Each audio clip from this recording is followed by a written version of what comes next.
He had a great game. And you look at his ability to diagnose plays, and then once he does, to get from point A to point B, and then once he gets to point B, he's a great tackler. Very good in his pass coverage skills, very good at helping other people line up and get where they're supposed to get, making calls like a Mike Backer usually supposed to do. So we got ourselves a really good one there, and so the honor is very fitting. So congratulations certainly to him. The game against Idaho was a game we were glad to get over with. Going in, it's a long trip there, and I think our players handled that very, very well. They were ready to make a trip and have it be all about football, and so that part of it was great. I thought that they had a lot of energy for the game, and their legs were good and shoulders were good, and they were ready to play a football game. So they prepared well, and was glad to see them have that kind of energy when they took the field. The energy lasted for 4 quarters, which we were glad to see and we expected. But until it gets done, you never know, I guess. But they did play hard for 4 quarters, and that's what we got to be about all season, and certainly this next ball game against Marshall, who's an excellent football team. I think they're picking up where they left off from last year in terms of talent on their football team and ability to put a ton of points on the board with a defense that's obviously able to create multiple turnovers within a game. So we're excited about the opportunity to play them, and look forward to the game, and it should be a great one. You watched the game on TV yesterday? Yes. What did you think of Taquan Lang and his big day? Really a special day. You don't, first of all, for a guy to make that many tackles is kind of exceptional, and then to pick the ball off twice and then to return it the whole way on both occasions. He did some things there that does not get done in this game very often. If I don't know how far you got to go back to see that combination of 2 picks that go all the way plus 17 tackles. In my time, I don't recall anybody having that kind of a game. I'm sure there might be somebody out there, but just a stellar performance on his part. I thought overall Marshall's defense played well, and certainly that helped to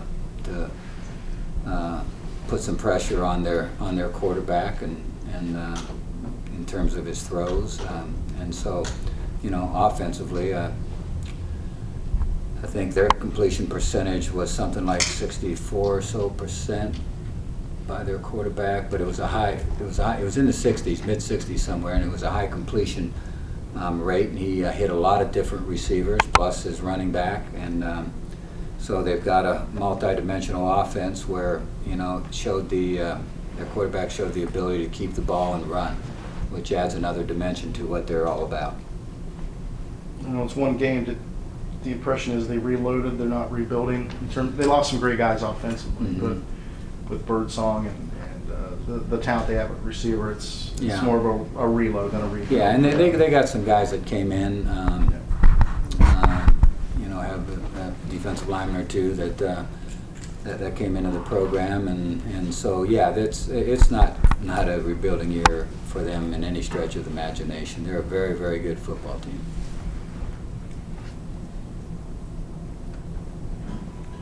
What is this series meant to you? This is the 7th year. The 2 programs have met 6 times in a row now in the regular season. From your perspective, has the series been a good one? What do you like about it?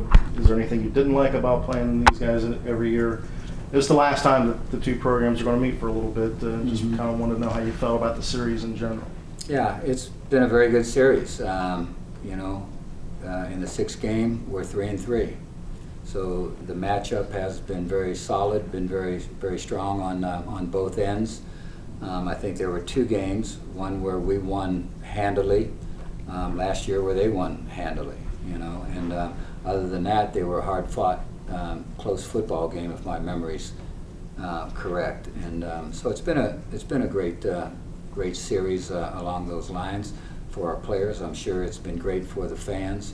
They travel well, so it's easy for them to make this game up here with a good crowd.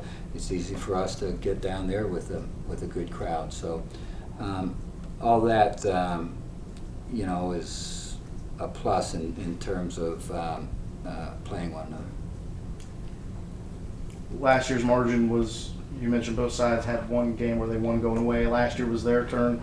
Does that play any factor this year? Revenge, payback? I know you're not big on that kind of stuff. Yeah. Will that be motivating for your players? Yeah. I'm not big on revenge. You don't play the game for revenge, and if that's your motive, you're going to find yourself struggling as you go through a season.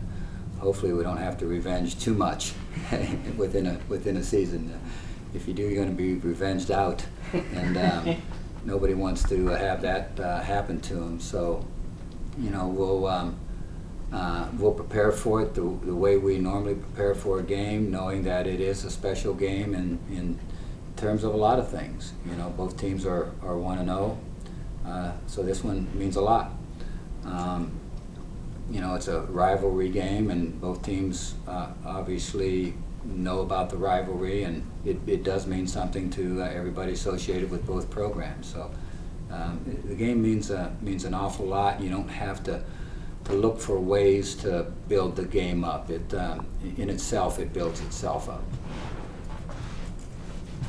Could you have a lot of the same guys from last year that played in the Marshall game where you guys struggled? Do you see this as a game where you can see how much they've improved in that year? Yeah, we've already seen improvement in our first ball game. Which we were really glad to see. We thought we practiced well. We thought that improvement was showing in practice, but until it shows in a game, you're never quite sure where you're at. And the improvement did show in the game. And you look at we're getting excellent corner play. We're getting improved line play in the offensive line because of guys being a little bit older, being a year older, being a year stronger, being a year smarter in terms of football play, working together for that year. And our quarterbacks are the same quarterbacks that have been getting playing time. Our receivers are basically the same. So that all adds up. And on defense, basically the same thing. We've got corners now that are experienced and are quality corners and have gotten a lot of playing time. We got the same at safety. We've talked an awful lot about our linebackers and what we think about them, and our defensive line, I thought, showed up and played hard, played well. We lost 2 inside guys that had good size, good strength, in Cameron and Crutch, and so you always are concerned about how you're going to hold up in there, but I thought we held up very, very well. I think our team speed on both sides of the ball showed, so hopefully that will continue to play a role as we go through the season. Any update on Jovan's injury? He did not practice today, but it looks like he's going to be ready to play in the game. Were you pleased with the efficiency the offense had? I think there were only 5 incompletions between the 2 quarterbacks. And then, of course, you had no problem running the ball as well.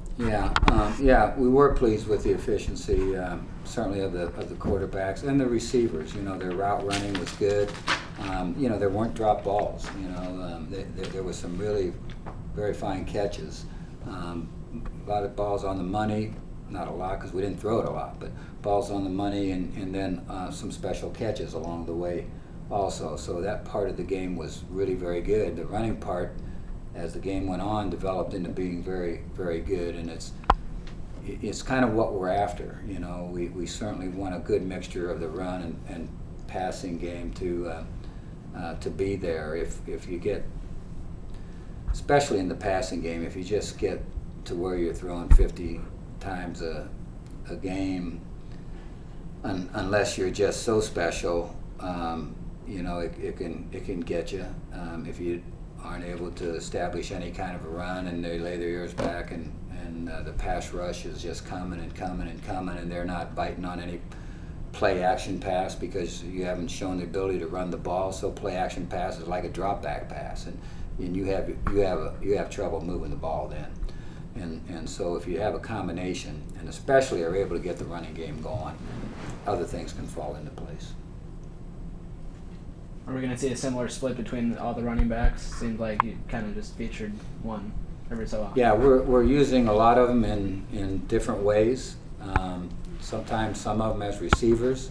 Sometimes some of them, they're all running backs, but sometimes some of them will be able to split as receivers. Sometimes we have the ability to have more than one in the game, so we'll continue to operate that way. Your thoughts about how Keith Heitzman looked in his first game in a Bobcat uniform? I thought he had a really good football game for us. Was pleased with the game that he had when you just look back at the whole game, in terms of pass receiving, blocking. He got off to a little bit of a slow start. His first 3 or so plays that he was a main focus on, whether you talk about blocking or running, or blocking or receiving, weren't at a level that he's capable of playing at. But as the game went on, he settled in to playing at that level that he's capable of playing at, and I thought overall had a very good football game, and we're fortunate to have him in our system. Does it give you a different dimension from the other guys you have available right now in terms of blocking? Somewhat, yeah. We do have other guys that are capable of blocking well, but a couple of them have been guys that have been moved. Like Malik was a wide receiver, and Rodriguez is now a tight end, and so he's still adapting to that. But that position, Morgan, has been a tight end in the system the whole time. We moved Cody Grillia over to tight end, and he has a chance to be pretty special at the position. He's got size and strength. He's got excellent speed, and he catches the ball really well. So he's in a learning process right now to be able to get playing time, and so we think it can, even though we lost such a quality player there. We're still going to be, I think, very good as we continue to go through the season, and those guys get reps and develop into the kind of players at tight end we think they can be. How many true freshmen played for you Thursday night?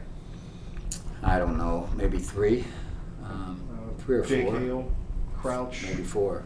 Okay. Langston. Provitt.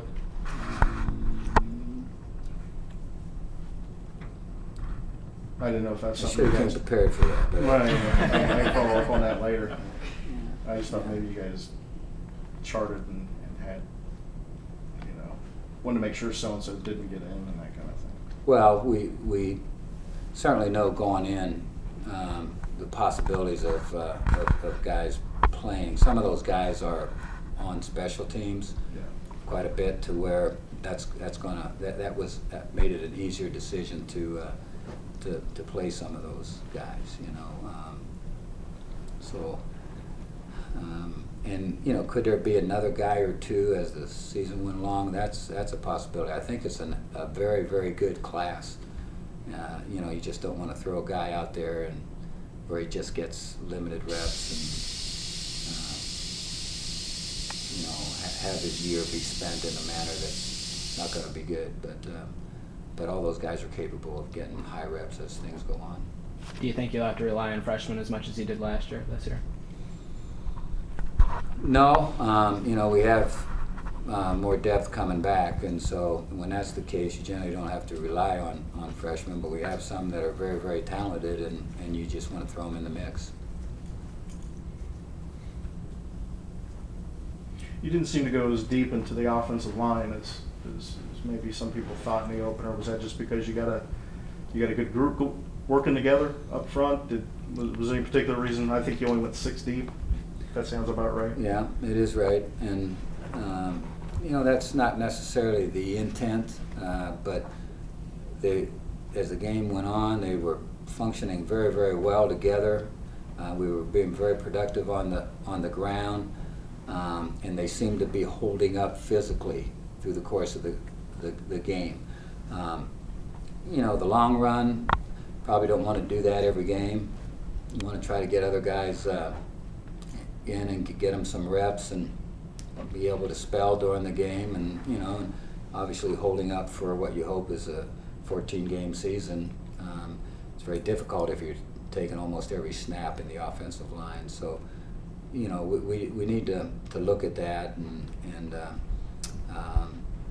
you know, there's been a lot of discussion about it going in, and certainly there's continued discussion about it as to, you know, how it works back up, you know, in terms of moving one guy to another position and then bringing another guy in that position, or just bringing the guy that's the second team guy in at that one position. There's you know, our guys are capable of playing different positions in the offensive line, and that's what kind of, you know, at times allows you to move guys around without having to play too many guys. But that's not necessarily our intent as we go through the year.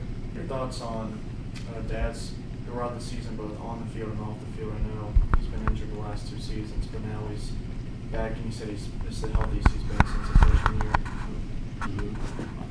Well, you know, I think it showed in his play that he's healthy, you know, and obviously the fact that we have as many running backs as we have that are really quality running backs, you know, he's not going to be a guy that has to take just a ton of snaps there. And the fact that we can split him out, and he's not just hammering up inside a lot on runs all the time, although he is a very good inside the tackle runner, you know, I think will helps running backs, especially those guys that, you know, aren't the big-bodied kind of running back. It helps them in terms of keeping from getting themselves banged up too much as they go through the year. You know, the fact that we could spread them out some, and then have other guys come in and do the same thing, and not have to feature just him in there as a running back. Obviously, AJ's well experienced and does a great job for us. You know, Poppy can do a great job. Dorian now is really starting to come as a running back. He's physical. Malik showed you, you know, that he's a promising running back in the system. And, you know, Bo Hardy, a walk-on's got great speed, and you know, it's about as solid a position as you're going to find, and so, you know, you can use those guys in a lot of different ways. Try to get as many of them on the field as possible. Does he have a strong presence off the field with the team as well? Yeah, you know, he's a Unity Council member.